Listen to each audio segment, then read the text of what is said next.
Mark సువార్త 10వ అధ్యాయము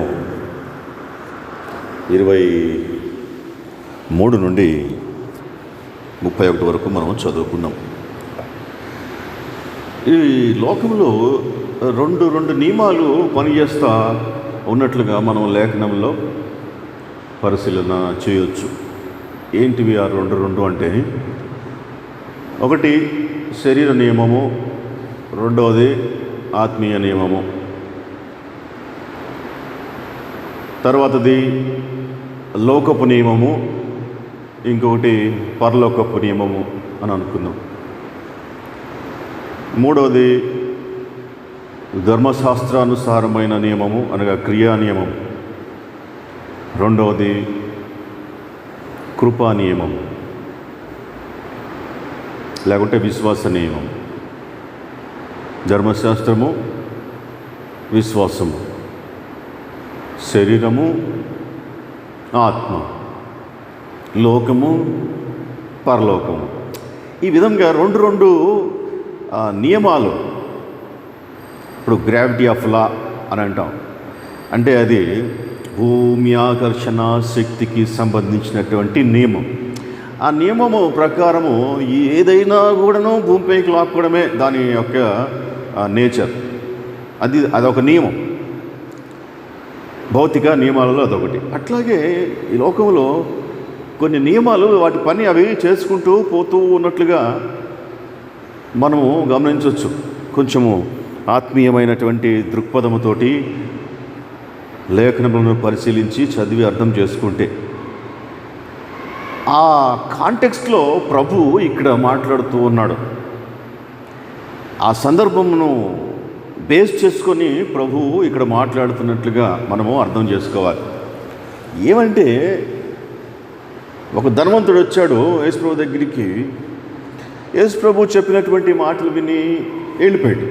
ప్రభువును వదిలిపెట్టేసి, ప్రభువు చెప్పినటువంటి మాట ఆయనకు రుచించలేదు. ఎందుకు అంటే ఆయన ధనవంతుడు కాబట్టి. అది రీజన్. యేసు ప్రభువు చెప్పిన మాటలు ఒక వ్యక్తికి రుచించలేదు. యేసు ప్రభువు దగ్గరికి వచ్చినటువంటి వ్యక్తికి ఆ మాటలు ఇష్టంగా లేవు. ఎందుకు ఇష్టంగా లేవు అంటే, లేఖనం చెప్పేటువంటి మాట ఏంటంటే, వాడు మిక్కిలి ధనవంతుడు అని చెప్పి రాయబడు. ఆ వచ్చినటువంటి వాడు మిగుల ఆస్తి గలవాడు కాబట్టి ప్రభువును వదిలిపెట్టి, ఇప్పుడు ప్రభువును వదిలిపెట్టి వెళ్ళిపోవడానికి వానికి ఉన్నటువంటి ఒకే ఒక కారణం ఆస్తి. అందుకే దేవుడు తన బిడ్డలకు ఎక్కువ ఆస్తిని ఇవ్వటానికి ఇష్టపడడేమో అని నేను నా వ్యక్తిగతంగా ఆలోచన చేస్తాను, నమ్ముతాను కూడా. మిగుల ఆస్తి తన బిడ్డలకు ఇయ్యడు దేవుడు. ఒకవేళ ఇచ్చినప్పటికీ మిగుల ఆస్తి ఆ ఇవ్వబడినటువంటి వ్యక్తి ఎట్లా ఉంటాడంటే, సొలొమోను అంటే ఆ మాట అన్నది సొలొమోనా మహారాజా మరి కాదా మనకు తెలియదు. అది సామెతలలో కలెక్ట్ చేసినటువంటి సామెతలలో నుండి తీసుకొని లేఖనంలో పెట్టాడు పరిశుద్ధాత్మ దేవుడు. సామెతలు 30వ అధ్యాయము 9వ వచనంలో ఏమంటాడు? సామెతలు 38-9 వచనాల్లో అంటే, అయ్యా నాకు ఎక్కువ ఇయ్యవాకు,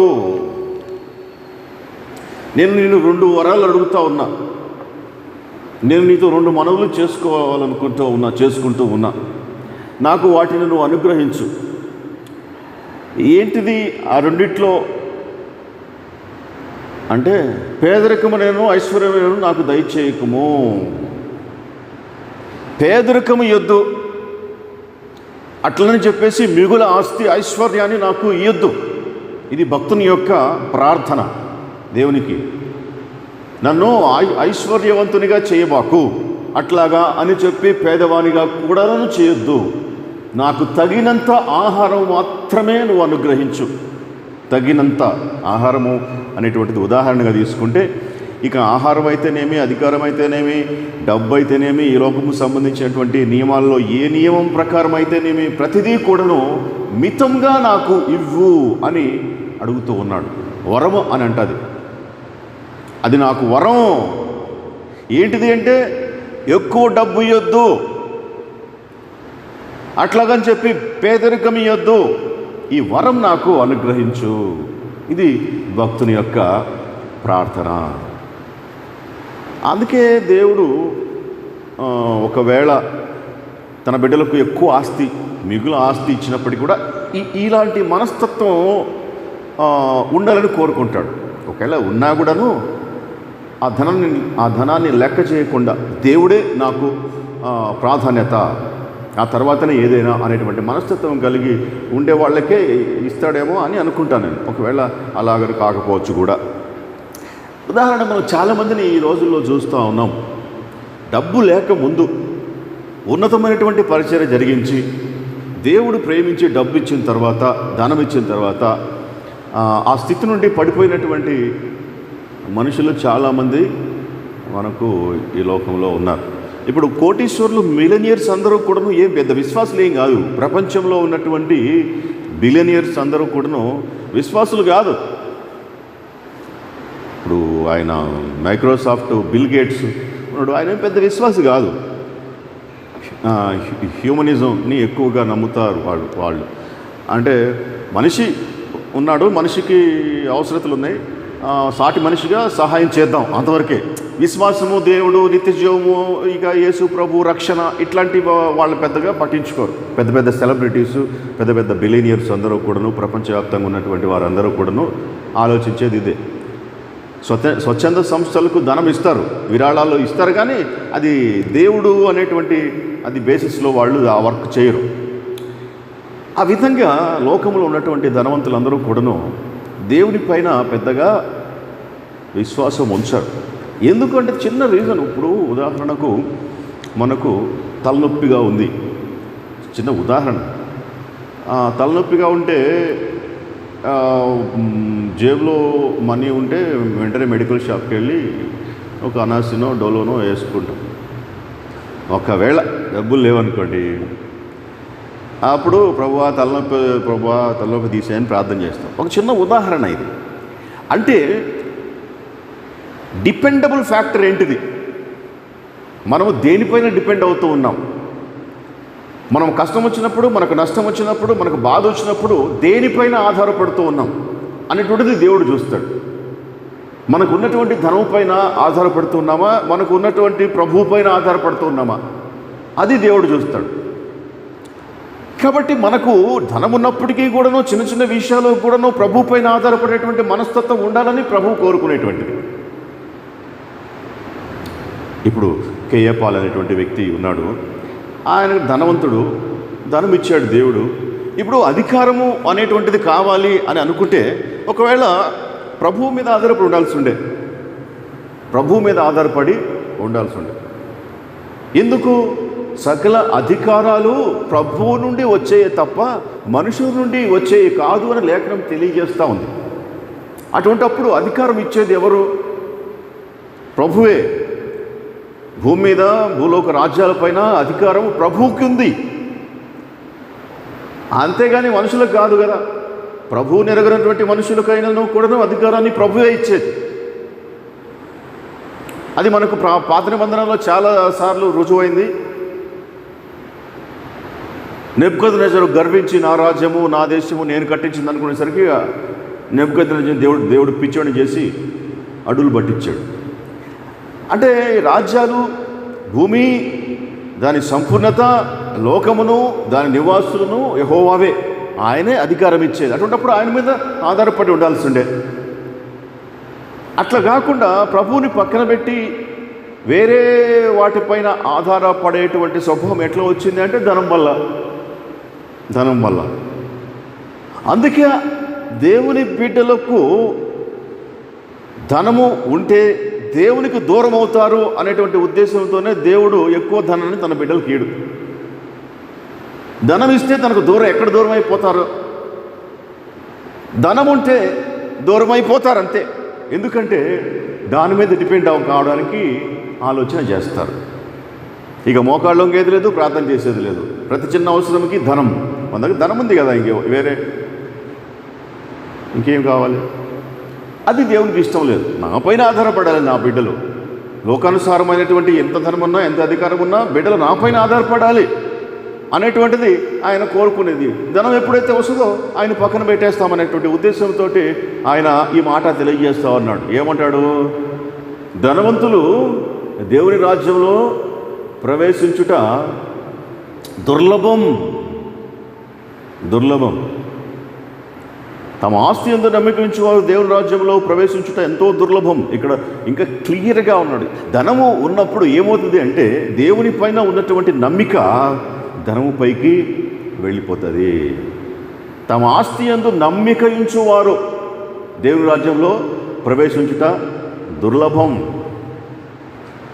ఇప్పుడు ధనవంతులు అందరూ దేవుని రాజ్యాన్ని ప్రవేశించరా అంటే ధనవంతులు అందరూ కాదు, కానీ అక్కడ తమ ధనము మీద నమ్మిక ఉంచేటువంటి వారు, ధనముంటే ఏమైనా చేయొచ్చు అనేటువంటి ఆలోచన కలిగి ఉన్నటువంటి, దేవుడు ఉంటే ఏమైనా చేయొచ్చు, దేవుడు నాతో ఉంటే ఏమైనా చేయొచ్చు, నువ్వు ఉంటే నాకు చాలు యేసయ్య పాట మనం పాడదాం. ప్రభు మనతో ఉంటే ఇంకేమీ వద్దు ఈ లోకంలో, ఆయన ఉంటే చాలు.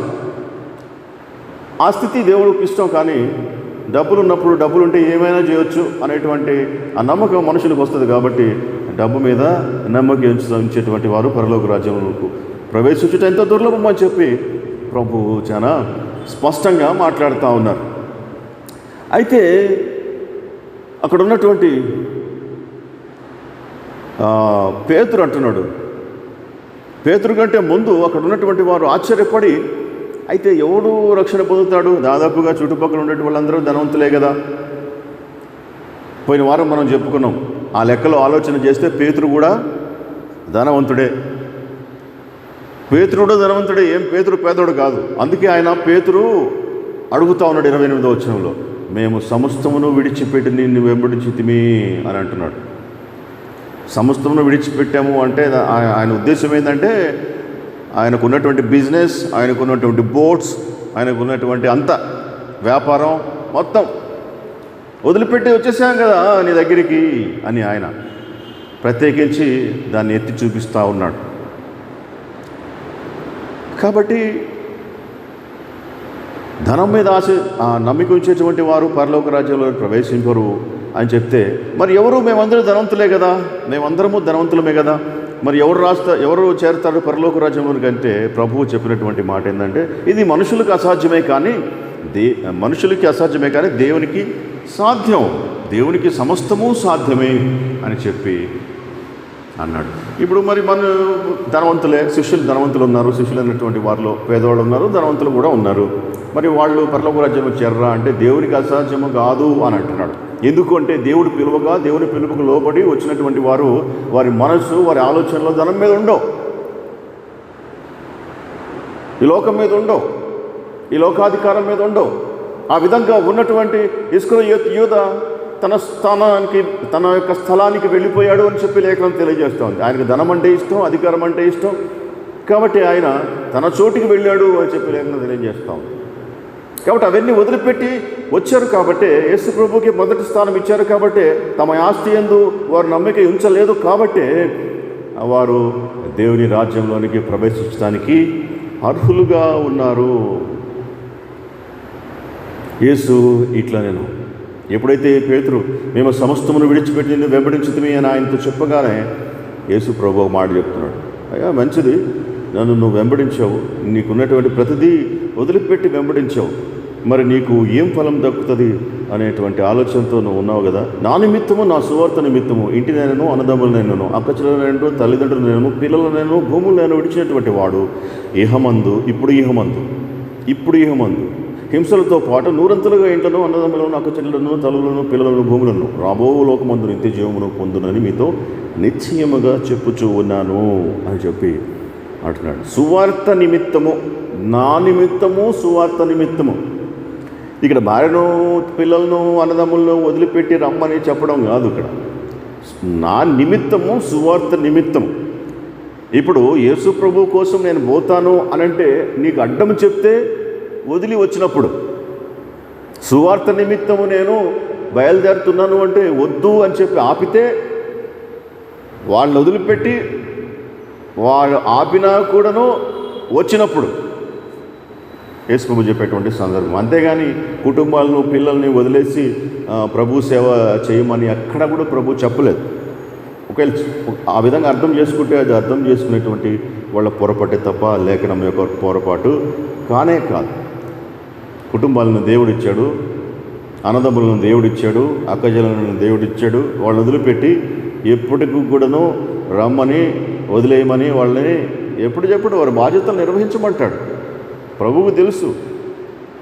అట్లా ఎప్పుడు కూడాను ఆయన చేసేవాడు కాదు. ఒకవేళ వారు అడ్డం చెప్తే, వారు వద్దు అంటే అప్పుడు ఈ కండిషన్ అప్లై అవుతుంది. కింద చివరిగా ఆయన 31వ వచనంలో చెప్పేటువంటి మాట ఏమంటే, మొదటివారు అనేకులు కడపటివారు అగుదురు, కడపటివారు మొదటివారు అగుదురు. మొదటివారు కడపటివారు అవుతారంట. ఫస్ట్ దేవుని యొక్క విధానంలో ఇదొకటి. ఏది? మొదట ఉండేటువంటి వారిని తీసుకొచ్చి వెనక పెడతాడు, వెనక ఉండేటువంటి వారిని తీసుకొచ్చి ముందు పెడతాడు, పెద్దవాడిని తీసుకొచ్చి వెనక పెడతాడు, చిన్నవాడిని తీసుకొచ్చి ముందు పెడతాడు. మొదటి నుంచి మనకు కనబడుతుంది బైబిల్లో ఆ విషయాలు. ఇప్పుడు ఉదాహరణకు చూస్తే ఇస్సాకుకు 2 అన్నదమ్ములు, ఏశావు, యాకోబు. కానీ మనము విచిత్రంగా మనము పలికేటువంటి విధానంలో కూడా యాకోబు ఏశావు అంటాం. ఏశావు యాకోబు అని అనం. మీరు బాగా గమనించండి. యాకోబు ఏశావు అని అంటాం. అసలు యాక్చువల్గా యాకోబు చిన్నోడు, ఏశావు పెద్దోడు. కానీ ఏశావు యాకోబు అని పిలవాల, కానీ అట్లనం యాకోబు ఏశావు అంటే ఎట్లా వచ్చింది? అది దేవుని యొక్క అనాదికాల సంకల్పము. మొదటివాడు కడపటివాడు, కడపటివాడేమో మొదటివాడు, పెద్దోడేమో ఎటువంటి. అసలు యాక్చువల్గా పెద్దోడే కదా రావాల్సింది, మొదటిది కదా దేవుంది. కానీ ఆయన కొన్నిసార్లు ఆయన యొక్క విధానాలు ఈ విధంగా ఉంటాయి. మనుషుల యొక్క ఆలోచనలను బట్టి, మనుషుల యొక్క నేచర్ని బట్టి దేవుడు కొంచెం తలకిందులు చేస్తాడు. ఆ క్రమంలోనే ఈ మాట చెప్తా ఉన్నారు, మొదటివారు అనేకులు కడపటివారు అవుతారు. ఇకపోతే పెద్ద గోత్రము, 12 గోత్రాలు ఇశ్రాయేలు గోత్రాలు, పెద్ద గోత్రం, మొదటి గోత్రం అయితే రూబేను ఎటుపోయిందో తెలీదు. ఆయన ఎన్నుకున్నటువంటిది ఎక్కడో యూదా గోత్రము ఆయన ఎన్నుకుంది. యూదా గోత్రం నుండి ఆయన వచ్చాడు. అసలు యాక్చువల్గా పెద్దోడు నుంచి రావాలి. ఇంకా మనం అట్లాగనే పరిశీలన చేస్తే, ఇప్పుడు యెష్షయి కుమారుల ఇంటికి సమూయేలు పోయేసి ఇశ్రాయేలు పైన రాజును అభిషేకించడానికి పోయినప్పుడు పెద్దోడు అన్నదమ్ములు అందరినీ పిలుస్తాడు. దావీదు యొక్క అన్నలందరినీ పిలుస్తాడు. ఎందుకంటే వాళ్ళు మిలిటరీలో ఉన్నారు కాబట్టి, ఆల్రెడీ మిలిటరీలో ఉన్నారు, యుద్ధాలు చేస్తూ ఉన్నారు. వాళ్ళని రాజుగా చేస్తాడేమో దేవుడు అని చెప్పి పిలిస్తే సమూయేలు ఈయన కాదు. ఇదేంది ప్రభు, మరి ఇంకెవరు? మరి వీళ్ళే కదా పెద్దోడు, ఇంటికి పెద్దోడు.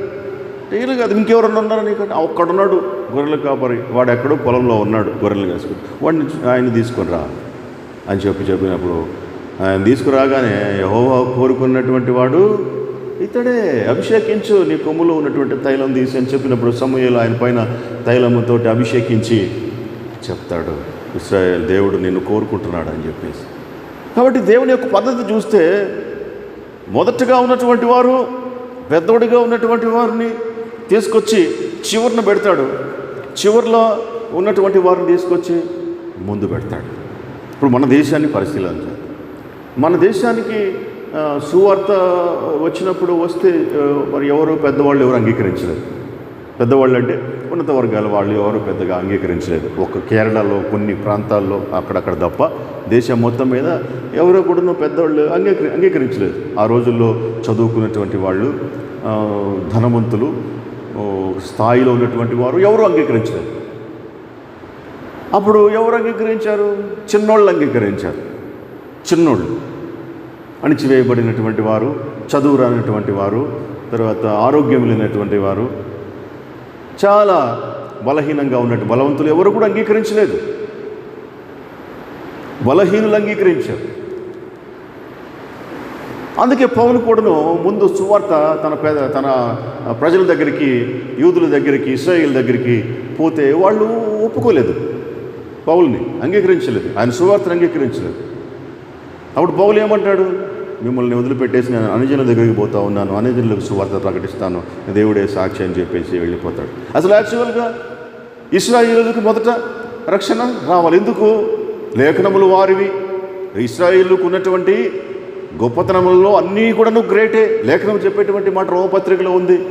ఇశ్రాయేలు నుండియే రక్షణ కలుగుచూ ఉన్నది. లేఖనములు యూదుల పరము, యూదులలోనే వచ్చినాయి.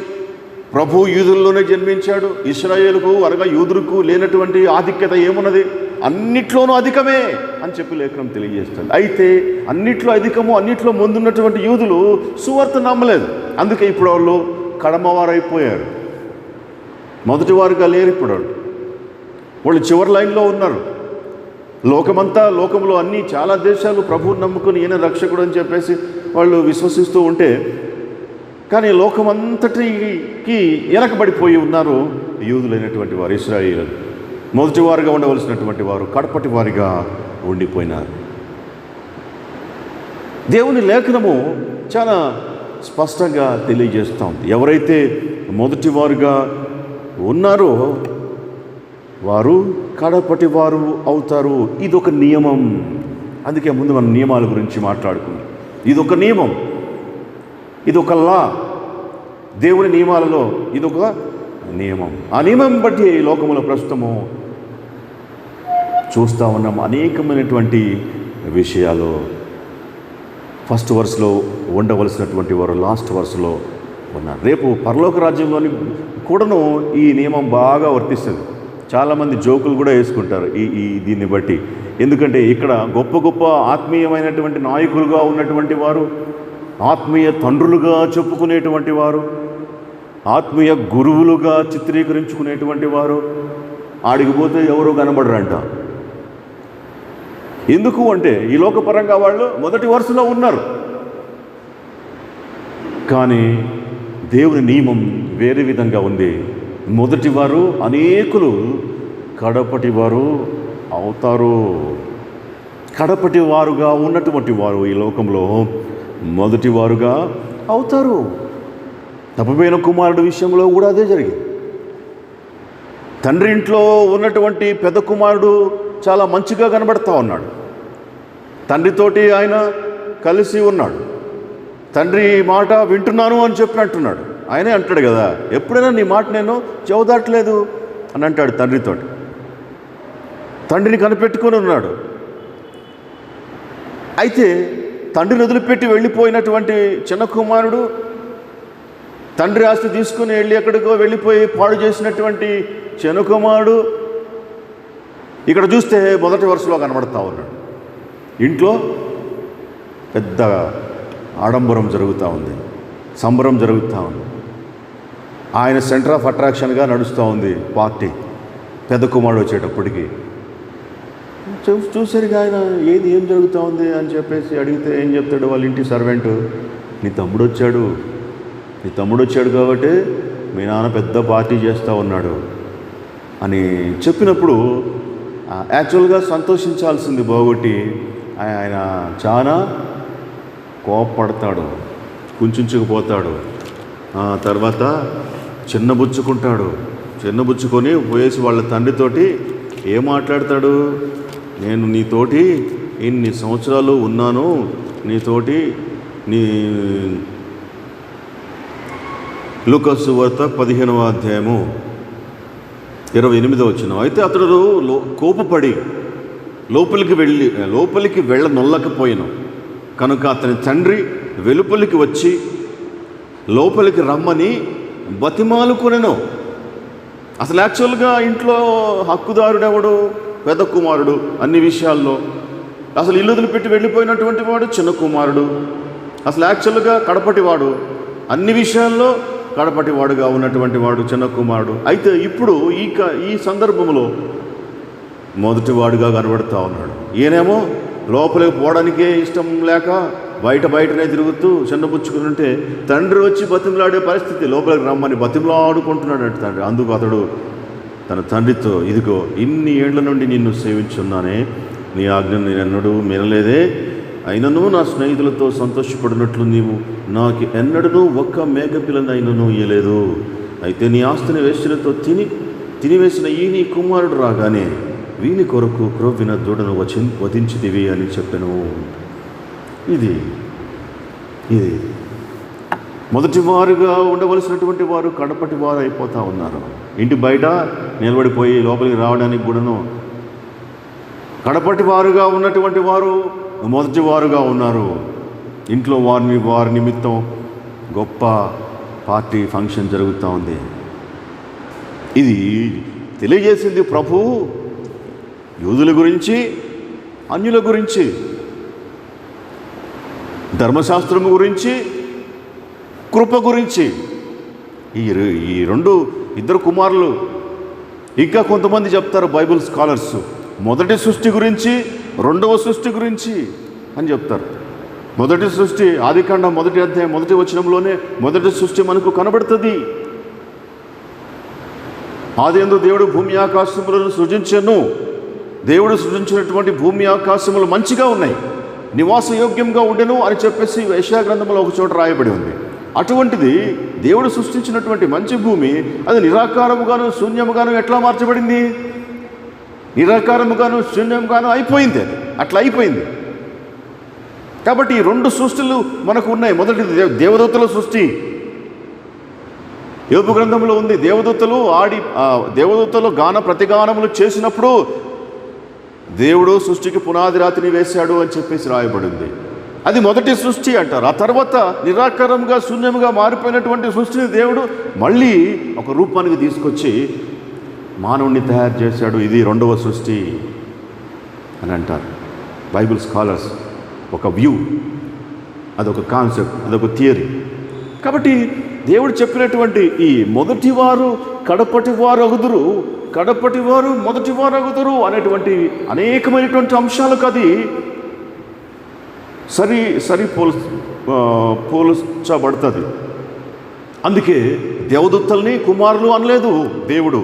మొదట సృష్టించినటువంటి వారు దేవదూతలు అయినప్పటికీ వారిని ఎప్పుడు కూడా దేవుడు కుమారులు అనలేదు.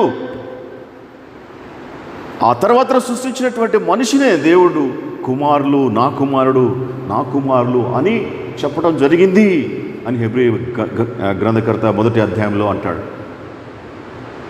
మొదటివారు కడపటివారు అవుతారు, కడపటివారు మొదటివారు అవుతారు అని చెప్పి చెప్పబడినటువంటి ఈ మాట ఈ రోజుల్లో మన యొక్క జీవితంలో కూడాను అది కనబడుతూ ఉంది. ఎందరికో లేనటువంటి గొప్ప ధన్యత, గొప్ప భాగ్యము యేసుక్రీస్తునందు దేవుడు మనకు ఇచ్చాడు. సహోదరులారా, కొరింథీయులకు రాసిన 1వ పత్రిక 1వ అధ్యాయం 26వ వచనం, సహోదరులారా మిమ్మల్ని పిలిచిన పిలుపును చూడుడి. మీలో లోకరీతిని జ్ఞానులనైనను ఘనులనైనను గొప్ప వంశపు వారినైనను అనేకులు పిలువబడలేదు. కానీ ఏ శరీరియు దేవుని ఎదుట అతిశయింపకుండునట్లు జ్ఞానులను సిగ్గుపరచుటకు లోకములో నుండి వెర్రివారిని దేవుడు ఏర్పరచుకొని ఉన్నాడు. బలవంతులైన వారిని సిగ్గుపరచుటకు లోకములో బలహీనులైన వారిని దేవుడు ఏర్పరచుకొని ఉన్నాడు. ఎన్నికైన వారిని వ్యర్థము చేయుటకు లోకములో నీచులైన వారిని, తృణీకరింపబడిన వారిని, ఎన్నిక లేని వారిని దేవుడు ఏర్పరచుకొని ఉన్నాడు. ఇది దేవుని యొక్క అనాది కాల సంకల్పం. First will be last and last will be first. ఎవరైతే కడమవారుగా అని ఈ లోకంలో పిలువబడుతూ ఉన్నారో, ఎవరైతే అణగదొక్కబడినటువంటి వారు అని లోకంలో చెప్పబడుతూ ఉన్నారో, ఎవరైతే గుర్తింపు లేనటువంటి వారు, వెర్రివారు అని చెప్పబడుతూ ఉన్నారో, పిలువబడుతూ ఉన్నారో, అట్టి వారిని పెంట కుప్ప మీద నుండి పేదలను పైకెత్తువాడు యెహోవాయే అని ఆయనకు పేరు. కాబట్టి ఆయన తన యొక్క సంకల్పాన్ని మన జీవితాలలో నెరవేరుస్తూ ఉన్నాడు. ఇదే విధానము, ఇదే కాన్సెప్టు, ఇదే మన జీవితంలో ఈ లోకంలో ఉన్నప్పుడు, రేపు పరలోకానికి వెళ్ళినప్పుడు కూడాను అగపడాలనే దేవుని యొక్క ఉద్దేశం. లోకంలో మీరు కడమవారే, లోకంలో మీరు బలహీనులే, మిమ్మల్ని తీసుకొచ్చి ముందు ఉంచుతూ ఉన్నాను. అదే పద్ధతి, అదే లైన్ పరలోకంలో కూడా ఉండాలి. పరలోకంలో అట్లా ఉండకుండా మనము ఇక్కడ ఎన్నిక కాబడినటువంటి వారముగా ఉండి ఆడుకుపోయి ఆడెక్కడో చివరిలో ఉంటే దేవుడు చెప్పినట్టే అవుతుంది. లాస్ట్ ఎట్లా మొదటివారు కడపటివారు అయిపోతారు, కడపటివారు మొదటివారు అయిపోతారు. అట్లా కాదు. దేవుడు మనల్ని ఒకసారి పెంటకూపం మీద నుండి ఎత్తినప్పుడు ఆ ఔన్నత్యాన్ని మనం నిలబెట్టుకుంటూ అదే పందాలో మనము పరలోకానికి వెళ్ళేదాకా నిలబడాలి. అంతేగాని ఒకప్పుడు ఉవ్వెత్తిన ఎగిసిపడి అలలాగా చప్పబడిపోయేసి చివరికి పరలోక రాజ్యం వెళ్ళినప్పుడు కడంవారముగా చొవ్వరగా ఉంటే తన మట్టుకు తాను రక్షింపబడును, కానీ ఒకడు అగ్నిలో నుంచి లాగినట్టుగా రక్షింపబడును తప్ప వానికి ఏ విధమైనటువంటి మెప్పు ఉండదు అని చెప్పి లేఖనం తెలియజేస్తా ఉంది. అలాగనే ఉండకుండా ఉండటకును అన్ని విషయాల్లో మనము ఆత్మానుసారమైనటువంటి నియమము, కృపను అనుసరించినటువంటి నియమాన్ని అనుసరిస్తూ మొదటి వారముగా ఉండుటకు పరిశుద్ధాత్మ దేవుడు మనకు సహాయము చేసి నడిపించును గాక. ఆమేన్. ప్రార్థన చేసుకుందాం.